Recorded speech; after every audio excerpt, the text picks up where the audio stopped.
Shalom. Yahweh Bashim Yahushua Barakathum to the brothers. Shalom. Yahweh Shema Alathum Bahashim Yahushua to the sisters.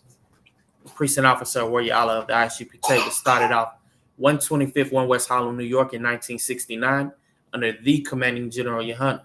I.S.U.P.K is the home of the truth. What we do here in the I.S.U.P.K, we inform brothers and sisters of the truth. Thus saith the Lord in prayer the Bible. We inform brothers and sisters of the truth, and just like the scriptures say, we prove all things.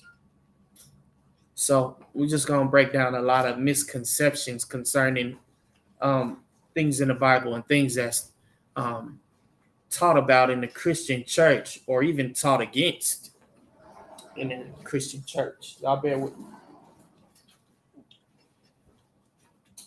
So real quick, if you'll go to Genesis chapter 2, verse 18. Genesis chapter 2, you said verse 18? Come on, one kind, sir. Genesis chapter 2, verse 18. And Yahweh said, "It is not good that man should be alone." Pause right there. Said it's not good that man should be alone, not meaning physically alone. This is, of course, in Genesis, and it's referring to Adam, right? And when it spoke of Adam being alone, it's not saying that he was the very first, because one of the misconceptions that's taught in the world and in Christian church is that Adam was the very first man ever created, right? And that Eve is the very first woman ever created. But this is, once again, the world and the Christian church taking the scripture out of context. When it refers to him as being alone, it refers to him as being without a wife first. But so like it, if you'll continue reading, sir. Genesis chapter 2, verse 18 continue. I will make him and help me for him.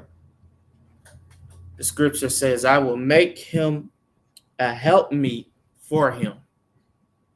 Meaning, of course, he's gonna make Adam a wife, right? So, like, if you'll continue reading, sir. Genesis chapter 2, verse 19. And out of the ground, Yahweh formed every beast of the field and every fowl of the earth, and brought them unto Adam to see what he would call them. And whatsoever Adam called every living creature, that was the name thereof. Okay. Verse 20. Come. And Adam gave names to all cattle, and to the fowl of the air, and to every beast of the field. But for Adam there was not found an helpmeet for him. So for Adam there was not found a helpmeet for him. But all the beasts of the field, all the cattle, all the birds, they had their helpmeet. They had their wives. The beast had their wives, the animals. There was a male and of course the female, but for Adam, he didn't have a wife. So like if you'll continue reading, sir. Genesis chapter 2, verse 21. And Yahweh caused a deep sleep to fall upon Adam, and he slept. And he took one of his ribs and closed up the flesh instead thereof. Okay, right there. When it's speaking of Adam going into this deep sleep, it's not saying that Adam just went and was made to fall, to fall asleep. He was put into a trance. Every time the Spirit of the Lord moved, the men that were deemed holy in the sight of the Lord were put into trances, right? And when it's saying that the Lord, Salaki, if you read that verse again, sir. Genesis chapter 2, verse 21. And Yahweh caused a deep sleep to fall upon Adam, and he slept. And he took one of his ribs and closed up the flesh instead thereof. Okay. He took one of his ribs and closed up the flesh thereof. I want to explain something. He didn't literally take Adam's rib and create Eve, a whole woman from Adam's rib. Now, we'll never say that there's a limit on what the most high power can do. No, because we got brothers and sisters in the Christian church and in the world that say, oh no, are you trying to put a limit on what God can do? No, this is like the scripture says, all scriptures are given for reproof, knowledge, and instruction and correction, right? And it's profitable for doctrine. But it's like it real quick. So this is a similitude. The Lord took Adam's rib and closed up the flesh. Adam knew that he could not go marrying strangers because contrary to popular belief, there were families on the earth. The earth was full of families. It was not just Adam. It was not just Eve, right? That's a misconception that's taught in the world and through Christian church, right? But when he says he closed up the flesh, he went and got a woman, of course, from his mother's side, because Adam had a father and a mother. So, like I said, if you'll go ahead and read that. So like it real quick. I have a precept, if you don't mind. Come on, sir. So Hosea 12:10. I have also spoken by the prophets, and I have multiplied visions and used similitudes by the ministry of the prophets. Right there. And similitude, it's like, saying like and as, and metaphors. The way we talk. Right. Come on. That's exact. That's right and exact. Because the Christian church will take those scriptures out of context and believe that Adam's literal rib was taken out of his flesh to make Eve and create Eve. So like, and one more thing, because I'm over here chuckling. They created the whole, what was it, the Ebonics dictionary? Right. Because to this day, they don't understand how we talk. Right. They had to create a dictionary trying to understand how we talk. Right. Same thing they're doing with the Bible. This is our words. This is our language. They trying to, I think it's us all the way. And that's heavy because you're right. And then, the devil, the oppressor, he speaks in such a forked tongue that, it's no wonder people take things out of context, because he's speaking in all different kind of ways and then taking the scriptures so much out of context. Come. They have no clue about how we talk in the similitudes, but this is a part of that. Salakia. So Adam went and found a woman that was on his mother's side. And I know that, that may be a shock to a lot of brothers and sisters' consciousness in the world, but this was the way things were done. But we're going to get that through the scripture. So, like, if you read verse 22. Genesis chapter 2, verse 22. And the rib, which Yahweh had taken from man, made he a woman and brought her unto the man. Okay. Now, once again, they take these scriptures out of context and they say that, Eve was created from Adam's rib, literally, right? But Salakia, if you'll continue reading, sir. Genesis chapter 2, verse 23. And Adam said, this is now bone of my bones and flesh of my flesh. She shall be called woman, because she was taken out of man. Okay. Salakia. If you'll go to 2 Samuel chapter 5, verse 1. 2 Samuel chapter 5, verse 1. Come on, sir. So real quick, this is just, a part of how they take the scriptures out of context, because they don't really know what that similitude means. Bone of my bone and flesh of my flesh, right? But Salakia, real quick, if you'll read that, sir. Like what you said, 2 Samuel chapter 5, verse.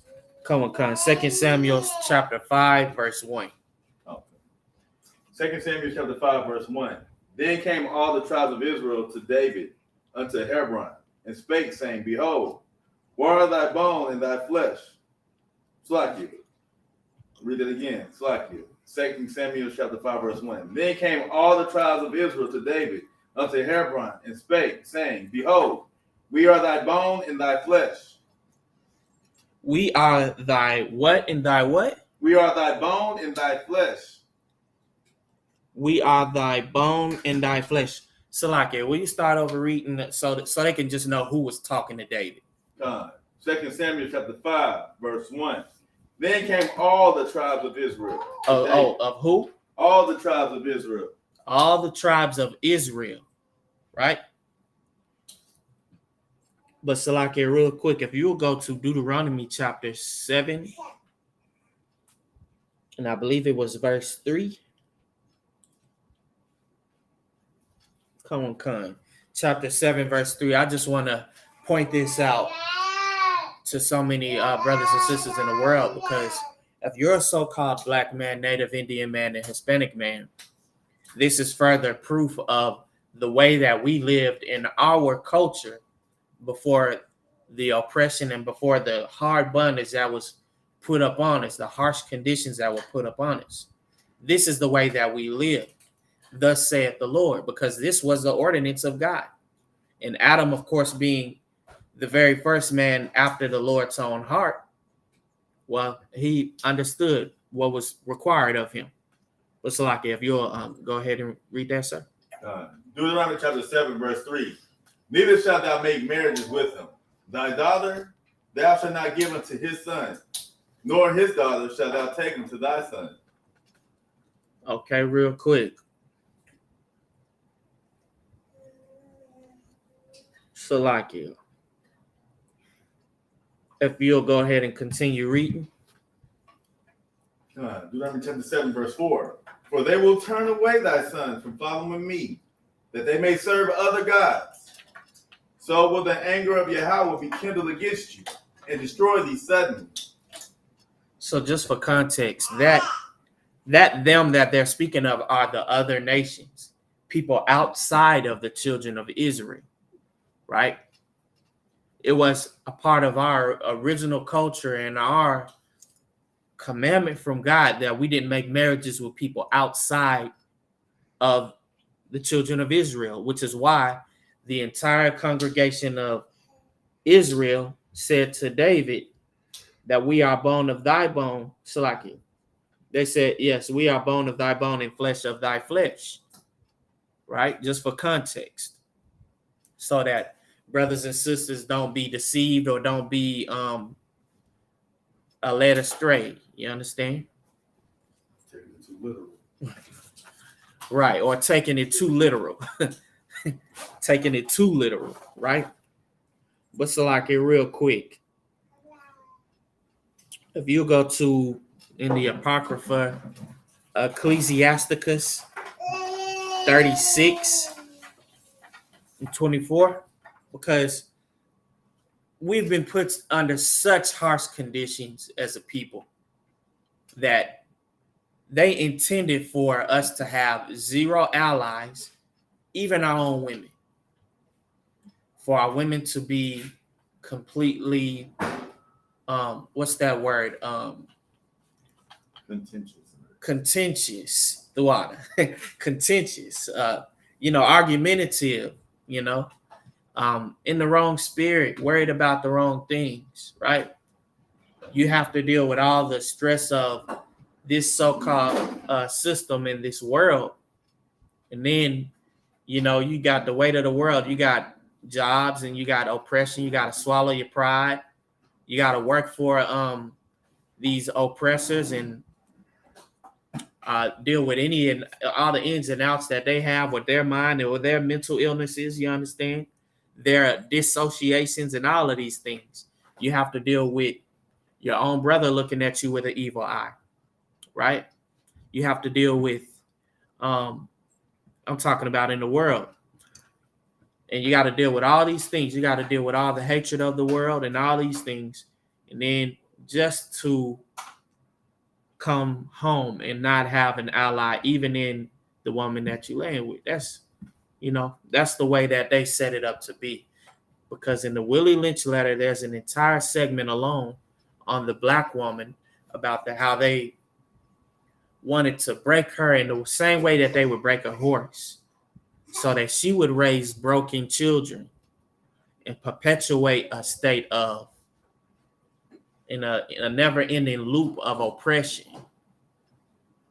and unyielding and undying love for the oppressor, also through Stockholm Syndrome. Of course, Stockholm Syndrome being the syndrome where kidnappee falls in love or appreciates or has a respect for the kidnapper or the captor. You understand? But Salaki, if you'll go ahead and read that, sir. It's Ecclesiasticus chapter 34, verse 26. Salaki, chapter 36, verse 24. Come on, no sweat. So this is what we deal with: such harsh conditions as a people, a part of the oppression, right? But Salaki, if you'll go ahead and read that, sir. Ecclesiasticus chapter 36, verse 24. He that getteth a wife beginneth a possession, a help like unto himself, and a pillar of rest. Right there. When a man gets a wife, he gets someone that he's in leadership of. Now, so many sisters in the world will hear that word possession and be like, what you saying, what you saying, Negro, or whatever the case may be, right? They'll be like, nah, I ain't nobody possession, baby, or something like that, right? But per the structure and per the scripture, a man that getteth a wife getteth a possession, right? Someone that he's looking after, someone that he's leading and guiding in accordance with the word and the will of the Most High God, to, be righteous and to go in the ways that the Lord would have her go, right? But he also gets, so like, if you'll read that again, sir. Ecclesiasticus chapter 36, verse 24. He that getteth a wife beginneth a possession, a help like unto himself. Pause right there. A help like unto himself, right? A help like unto himself. So like, if you'll continue reading, sir. And a pillar of rest. And a pillar of rest. That one right there. A pillar of rest. Because when dealing with all of the rough conditions and all of the injustices of this world and of the oppression of this world that are put upon the chosen, the true chosen of God, the so-called black man, Native Indian man, and all of the Hispanic men, right?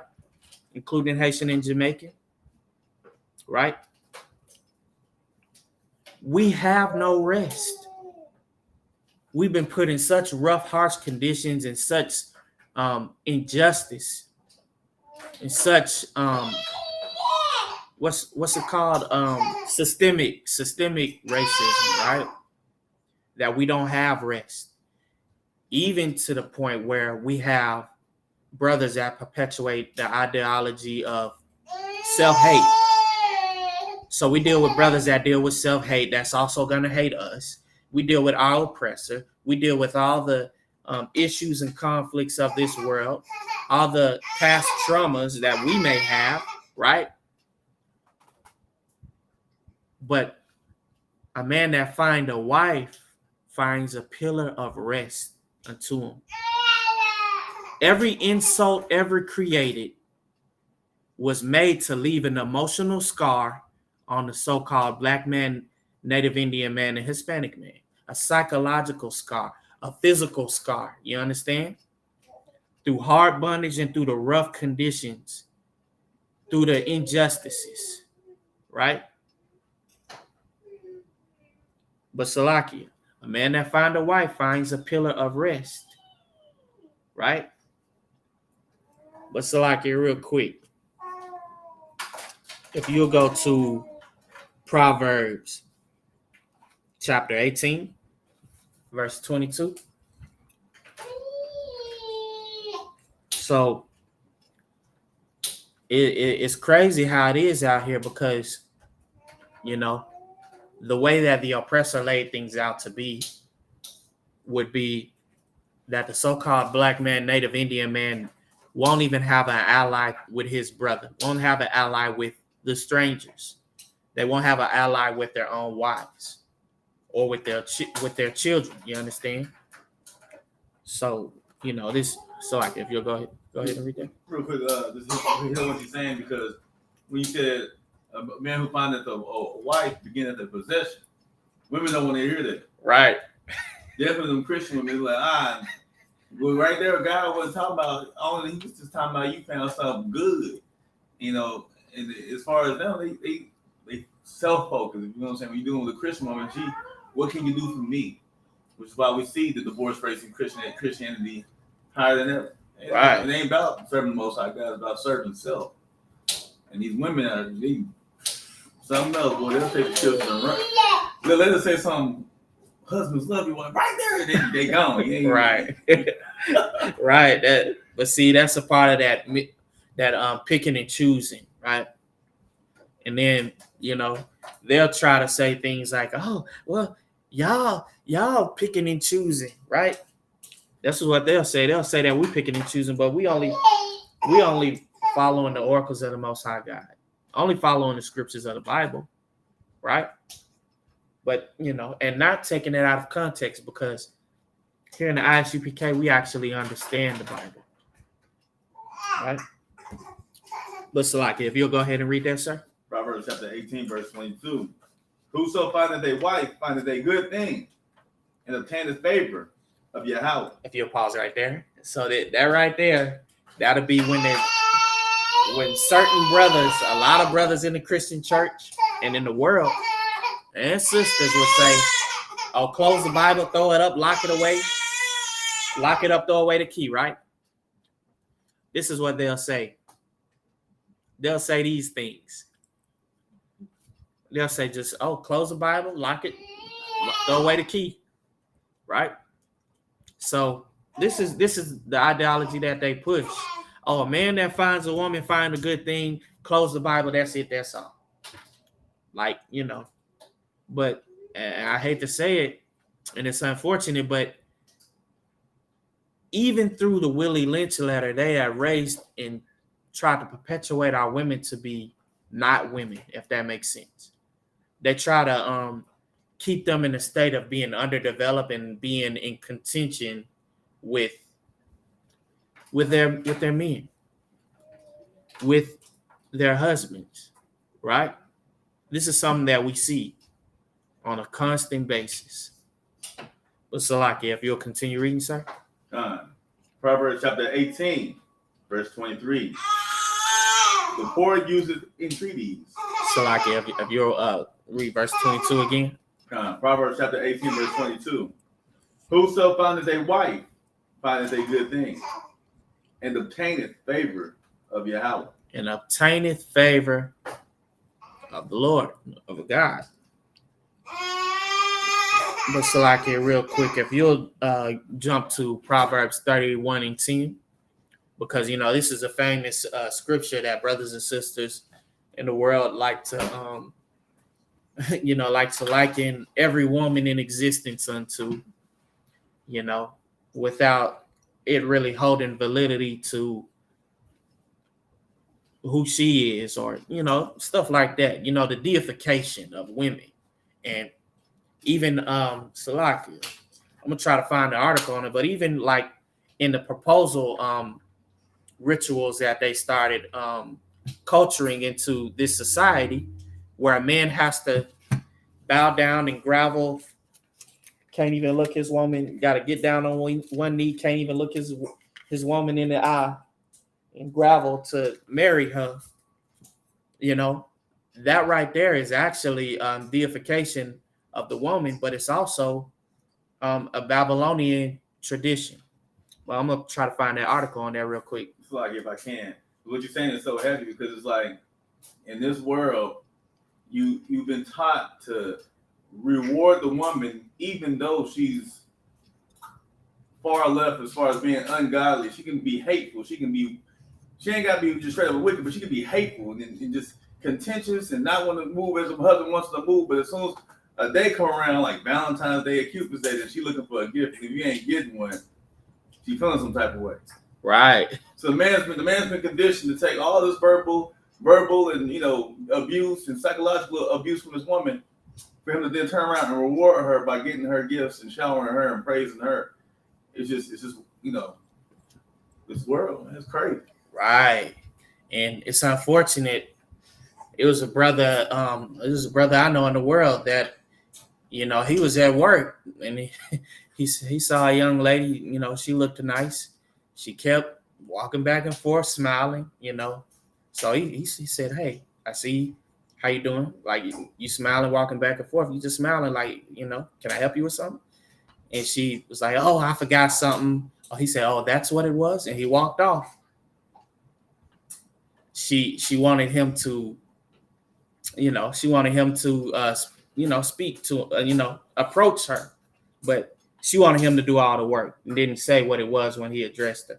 But that's what we deal with in the world. Sisters that want nothing, they want everything for nothing. You know what I'm saying? Let's like it real quick. If you'll read that, sir. Proverbs 31 and 10. Proverbs 31 and 10. Who can find a virtuous woman? For her price is far above rubies. Verse 11. The heart of her husband doth safely trust in her, so that he shall have no need of spoil. Right there. Now, I'm gonna look online to see if anyone can answer this question in the comments, but who knows what a virtuous woman is? Can anyone answer that question? And once again, for anyone watching online, y'all be sure to be taking notes. Make sure you got a pen and pad and that you're taking notes when we go through the scriptures. But can anyone in the comments online or can anyone tell me what a virtuous woman is? So like they said in the comments, somebody said a decent woman. I need a little bit more than that, more than decent woman. A little bit more than that.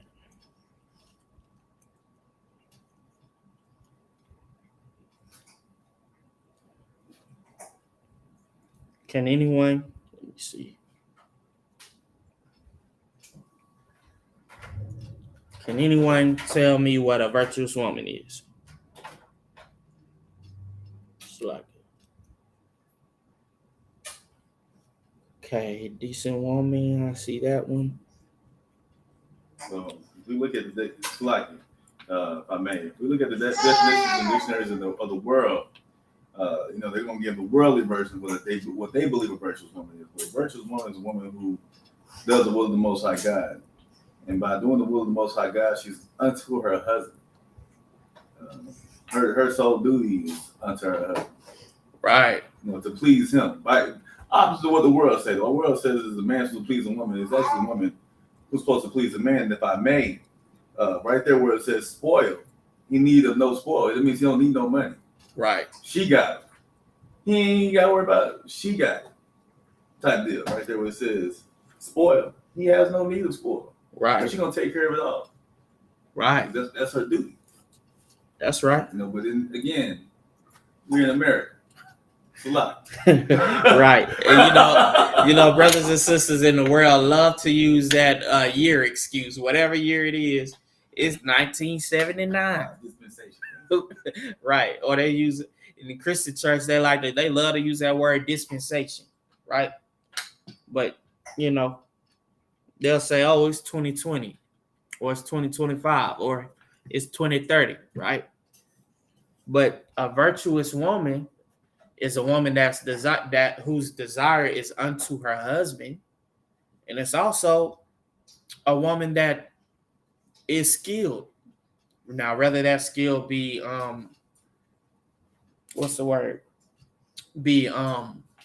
that she's a comfort unto her husband, or as the scriptures say, a pillar of rest, right?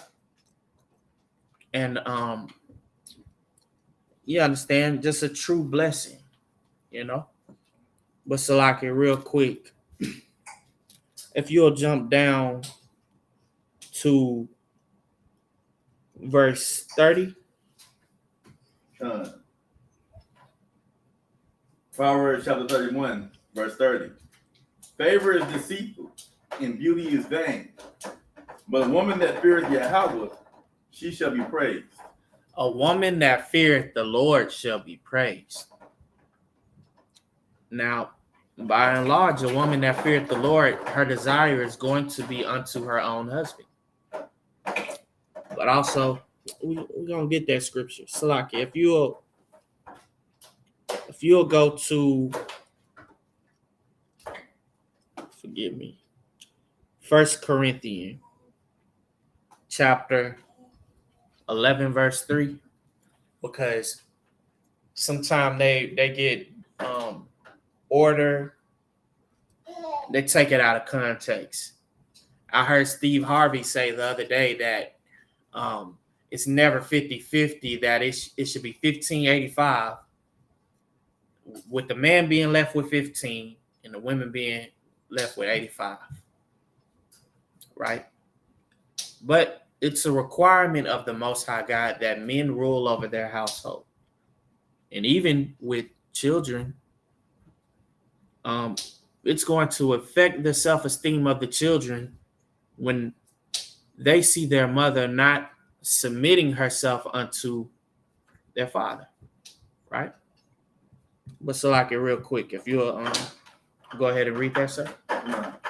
1 Corinthians chapter 11, verse 3. But I would have you know that the head of every man is Christ, and the head of woman is the man, and the head of Christ, Salaki, and the head of Christ is Yahweh. Right there. The head of every man is Christ, and the head of every woman is her husband, right? But Salaki, real quick, if you'll go to Ephesians chapter 5, verse 25, because, this is something that it's a requirement of the Most High God that we men do in terms of how we operate with our wives. Of course, in love, right? And in respect, but not in deifying them. You understand? Not in her usurping her authority over the man, right? But Salaki, real quick, if you read that. Ephesians chapter 5, verse 25. Husbands, love your wives, even as Christ also loved the church and gave himself for it. Christ gave himself for the church.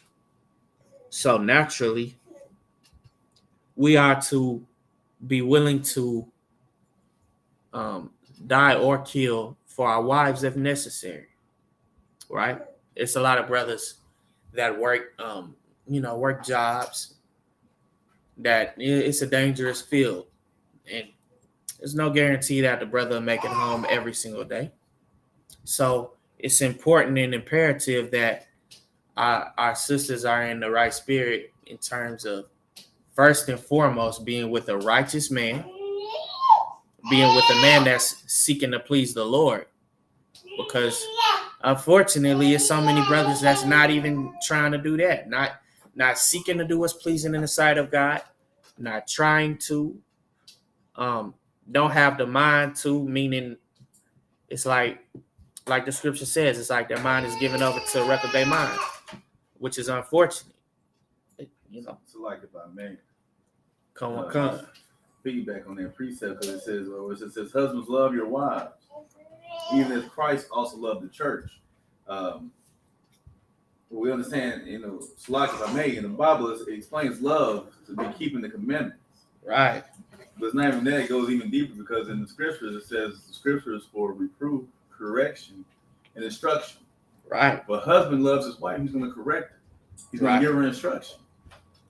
It's not going to be sweet nothings. What the world say? Ooh, ooh, ooh, right. Cuckoo, kachoo. Yeah. When you love somebody, you correct them, you instruct them, you tell them exactly how they should move to ensure that they will have longevity. Right. That's loving your wife. You get it per the scripture. Right. Because that's what Christ came. When he came down, what did he do? He was correcting people. Right. He was instructing people. He was leading. That's right. All those attributes a man should be doing with his wife. Instructing, correcting, leading. Which is why it's imperative and it's so important that a man be a righteous man doing what's pleasing in the sight of the Most High God. If you're a so-called black man, native Indian man, and Hispanic man, hey, thus saith the Lord. You know, but Salaki, real quick. In the Apocrypha, it's in Ecclesiastes, Salaki, Ecclesiasticus 5. Salaki, it's in Ecclesiasticus chapter 6. And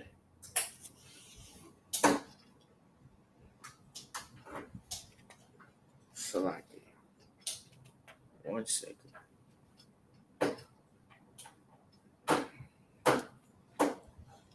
Y'all bear with me.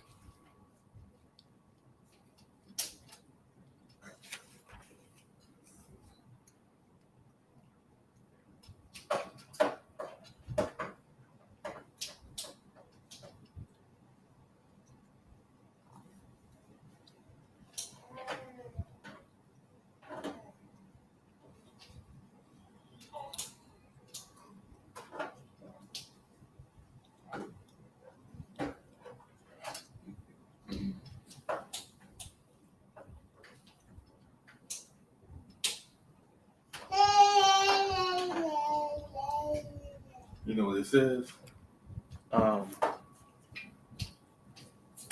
It says righteous woman is stand as a pillar of death. I mean a pillar against death, or a tower against death.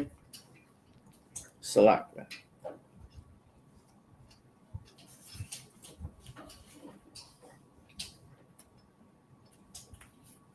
Y'all bear with me. Salak.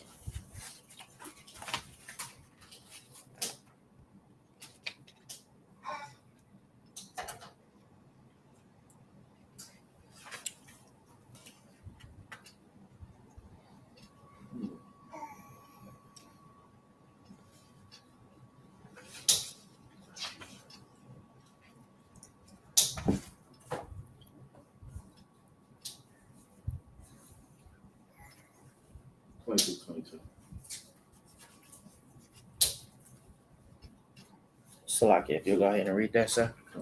Ecclesiasticus chapter 26, verse 22. And harlot shall be accounted as spittle, but a married woman is a tower against death to her husband. Right there. Salak, if you read that again, sir. Ecclesiasticus chapter 26, verse 22. And harlot shall be accounted as spittle, but a married woman is a tower against death unto her husband. A married woman is a tower against death unto her husband. That's just like with the scripture of her being a place of rest, a tower of rest unto her husband.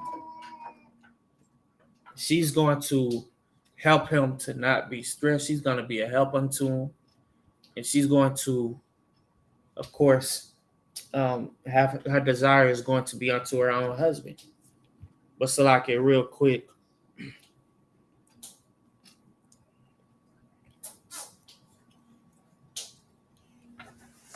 if you'll go to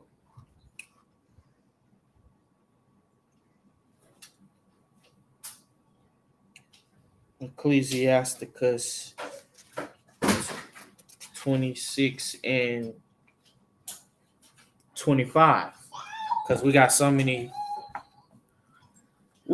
brothers and sisters in the world that, you know, they deify women so much, and they tell them just do any and everything that they desire, anything and everything that comes to mind. And they say, what is it that they say? Girls just want to have fun and things of that nature. And then, unfortunately, the world would equate everything wicked in the sight of the Most High God to fun. They would equate everything that goes contrary to the Most High God to fun. They would equate what's that? Christmas, these so-called holidays, birthdays, smoking, right? Or even worse, taking other drugs, right? To fun. And they say, "Oh, ain't no shame in my game. I ain't shame about nothing," And they say all this stuff. But so, like, if you'll go ahead and read that, sir. Ecclesiasticus chapter 26, verse 25. A shameless woman shall be counted as a dog, but she that is shamefaced will fear Yahweh. A shameless woman shall be counted as a dog. A woman that's without no shame and just loudmouth, clamorous, and meaning without shame and just, what's the word? Unruly, right? Without shame, she shall be counted as a dog. But a righteous woman, a woman that is shamefaced, that will fear the Lord. She's gonna be trying to make sure that she's in right standing with the Lord. Of course, in right standing with her husband, right? But Salaki, real quick, if you'll go to Salaki, Ecclesiastes chapter 26, verse 26. A woman that honoreth her husband shall be judged wise of all. But she that dishonoreth him in her pride shall be counted ungodly of all. Right there. A woman that dishonoreth, a woman that honoreth her husband shall be judged wise of all. But if she dishonor him in her pride, shall be counted ungodly of all, right? So if she is not seeking to bring honor and righteousness unto the house of her husband, she's Like, if I may, dishonoring her husband. What you saying? Is she out here hearkening to everybody else and their mama? Right. The only person she be hearkening to and being diligent to is her husband. Right. So you went around here and do everything everybody else got to say. You dishonoring him. That's right. And dishonoring your head, you're dishonoring yourself. That's heavy. That's heavy because it's crazy. It's so many brothers and sisters in the world that will say stuff like, "Oh, you should do this, or you should move this way, you should move that way." It's dishonor. It's a dishonorable thing if a wife listens to any outside influence other than her husband, because her husband is her head, right? But Salaki, real quick, if you'll go to 1 Timothy chapter 2, verse 11.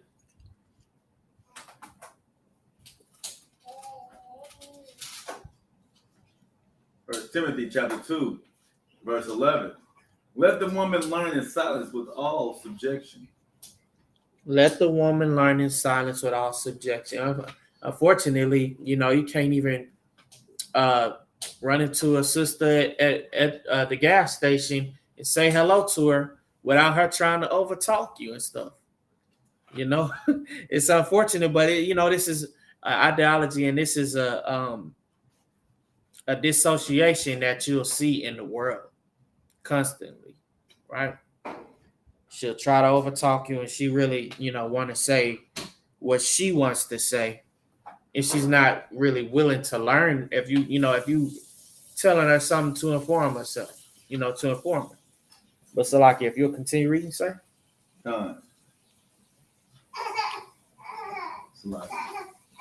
First Timothy chapter 2, verse 12. But suffer not a woman to teach, nor to usurp authority over the man, but to be in silence. Okay, right there. There's so many sisters in the world that will try to usurp their authority over their husbands. that will try to usurp their authority over every man, right? They got that thing they call the P power and all of this other stuff in the world. And unfortunately, it's so many brothers that deify the women in this way. You know, that's contrary to the order and the scriptures of the Most High God. That's contrary to the word and the will of the Most High God. But Salakia, real quick, if you'll go to Ecclesiastes 7:6, because Salakia, that's 7:26. Salakia. 7:26. Come on. So we got so many sisters in the world that will follow seminary school and believe that they called to preach and believe that they called to be reverends and prophets or what's the word? Be so opinionated in the congregation of these churches and stuff like that, right? And just like we just read, the scripture said the women are to be in silence, right? Aside from that, we got so many past traumas and things of that nature that sisters deal with, that they some of them, they allow their emotions in their heart to really dictate how they move and operate. But so like if you go ahead and Ecclesiastes chapter 7 verse 26. And I find more bitter than death the woman whose heart is snares and nets, and her hand is bands. Whoso pleases Yahweh shall escape from her, but the sinner shall be taken by her. Okay, right there. Now we've seen a lot of cases where sisters in the world will tell a lie on a brother to get him harmed physically, things of this nature. Now we've seen that a lot of times. There's been so many brothers that has lost their lives because of these situations, or they've lost someone close to them because of these situations. Right? Brothers literally not speaking to each other for years and years because one brother may fall victim to a woman whose heart is nets and snares, and the other brother escapes from her. You understand? But Salakia, it's unfortunate, but we see these cases happen all over the world. We see so many cases of these things happening. Brothers being destroyed by women, literally, in more ways than one. But Salakia, whoso pleaseth God shall escape from her, right? But the sinner shall be taken by her. Taken, of course, meaning killed, you understand? But Salakia, real quick, if you'll go to Salakia, if you'll go to that 1 Corinthians chapter 14, verse 34.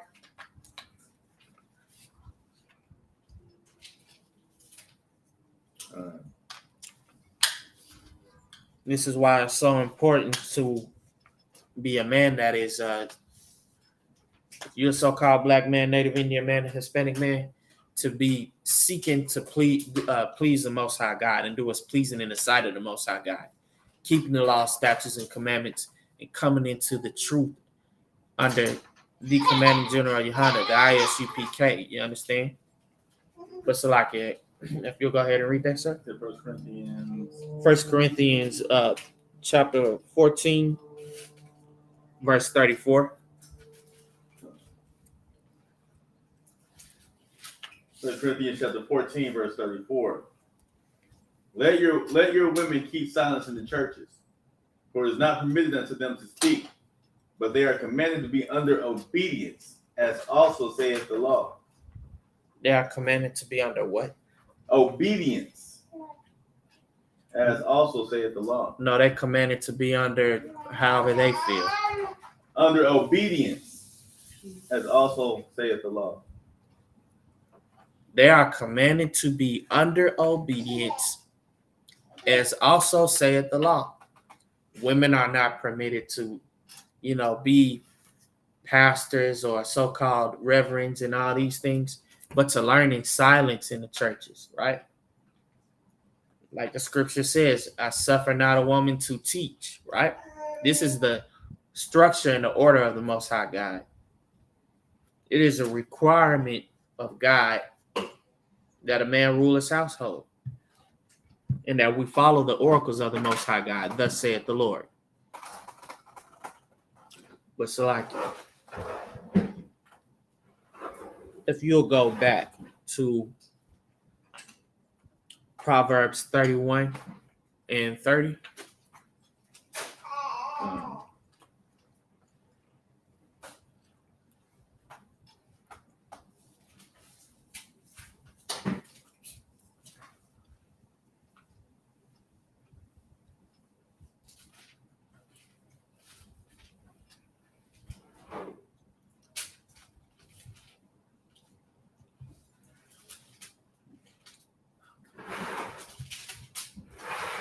Proverbs chapter 31, verse 30.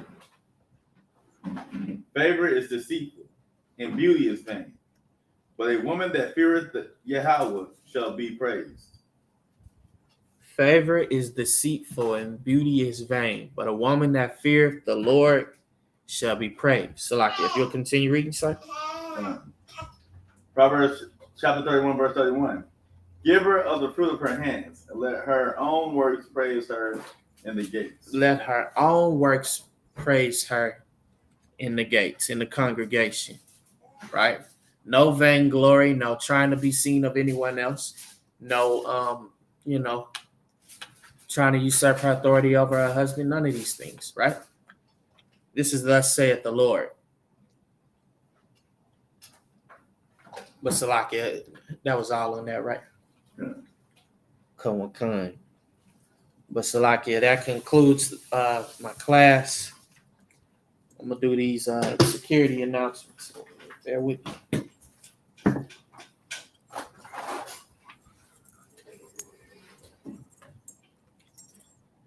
We are the I.S.U.P.K. Started out of 125th 1 West Harlem, New York in 1969 under the commanding general Yahanna.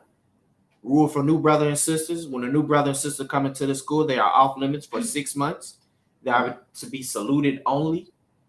They are here to shed themselves of the world. If they need transportation, the teacher will arrange it. After 6 months, if a brother has an interest in a particular sister or vice versa, he or she must get permission from the head to speak with the brother or sister.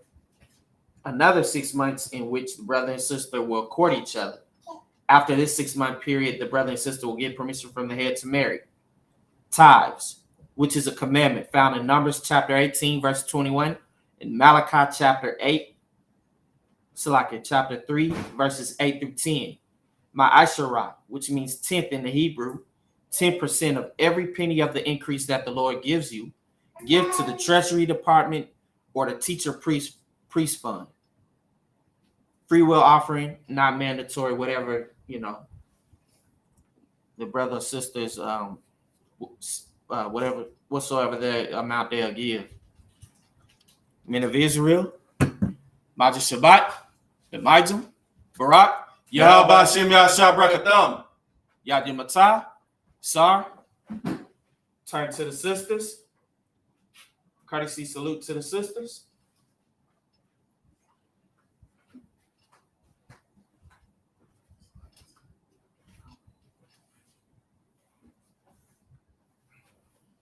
Men of Israel, Maja Shabbat, Elijah, Barak, Yahweh Shema Latham Ba'Hashem Yahushua.